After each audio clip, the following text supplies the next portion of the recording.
Hey guys, welcome back to my channel. Today I'm going to be telling you guys my top 10 Netflix show recommendations.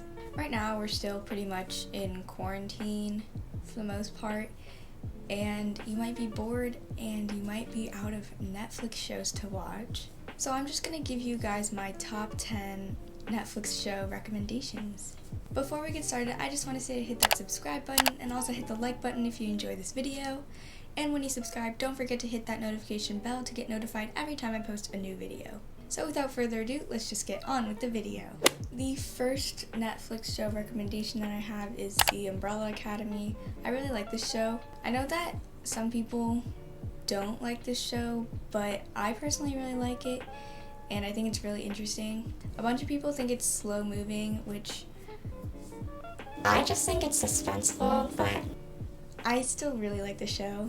And there's like a cliffhanger each episode, and I don't know, I kind of like that because it just makes me want to watch more. And season 2 is coming out July 31st, so when you watch season 1, you won't have to wait that long to watch season 2. My second Netflix show recommendation is Outer Banks, and I know a lot of people watch Outer Banks already, and if you haven't watched it, I recommend it because it's just like it really has this sort of vibe, I guess, that no other show has. It's also really interesting, and it's pretty like, what is this? And I think that Outer Banks is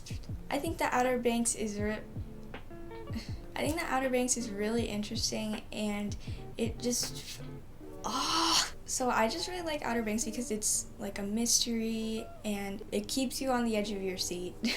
The next Netflix show recommendation I have is Stranger Things, and a ton of people already watch this. So if you haven't, I definitely recommend it. It's not scary. I'm afraid of basically everything, but I'm not afraid of Stranger Things. So if you're scared that it's going to be scary, it's not scary.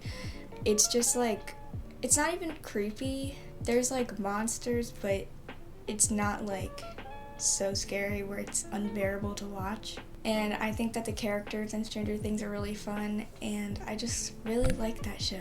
The next show recommendation I have is Lost in Space, and I actually have only seen the first season, and I really liked the first season, and I know the second season has come out, but I haven't seen it yet. But I did really enjoy the first season, and it was really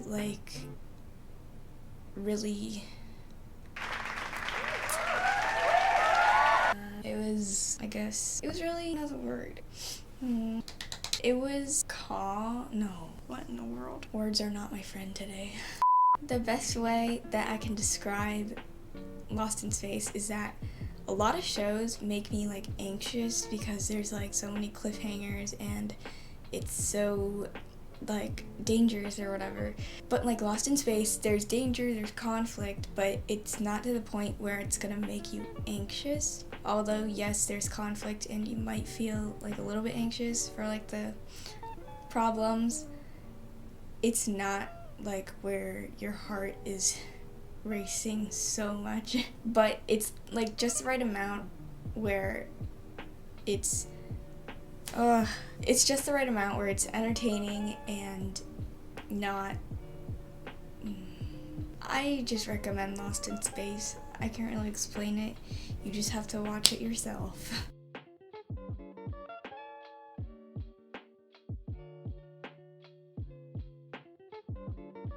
The next show recommendation I have, I really like. It's a series of unfortunate events. I can see why some people might find it a little strange, but I just really like it. It's really unique and it's mysterious.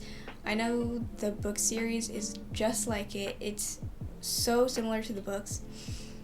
It has 3 seasons, and you don't have to wait for another one because the 3rd season is the last season because that's all the books. And it's so interesting. There's mystery, suspense, adventure. It's just really good. It's just like the books, and I definitely recommend a series of unfortunate events. Next, I would recommend Glee because it's really fun and lighthearted, and I also really like musicals, and Glee is just like a musical but like in TV show form with a lot of drama and stuff. Glee's about like a high school, and there's an a cappella group, and they're just going with the adventures in this a cappella group, and they're kind of like the outsiders where nobody really likes them. The next show that I recommend is The Office, because I think it's really funny and it's good to watch where you don't need a ton of attention. Like, if you're doing the laundry and you're watching TV, The Office is a good thing to watch because you don't have to like pay attention to details or something like that.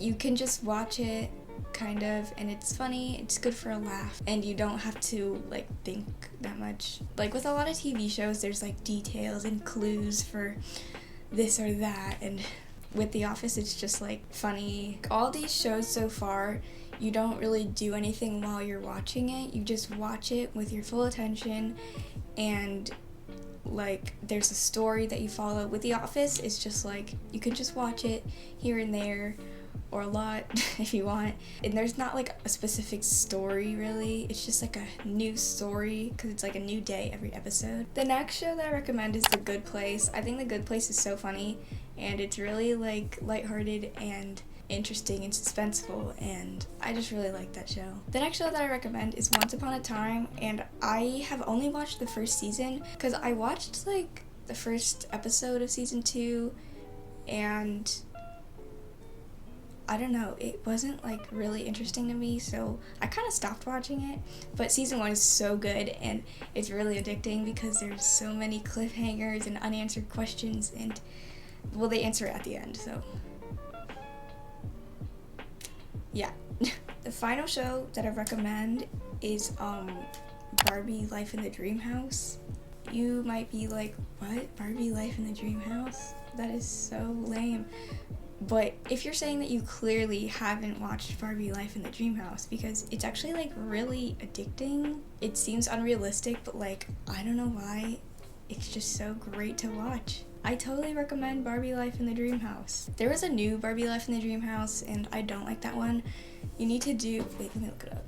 You have to watch this Barbie Life in the Dream House, because the other one is not good. This is the good Barbie Life in the Dream House. You might be thinking I'm not watching Barbie, that's so dumb, but just watch it. It's like Barbie movies, but better.